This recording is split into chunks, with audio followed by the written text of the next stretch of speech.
ब्रह्म देवता पाप रथू खुशी रह बेटा खुशी रहा उठ बेटा मोर गोड़ लकाबर चिमची माँ के धरे हंस बेटा ले उठ नागा काय तोर खंगे है बेटा ले बता डारगा बोला के हे ब्रह्मदेव बोला के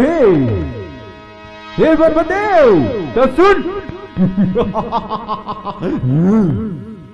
हे ब्रह्मदेव बोला तीनों लोग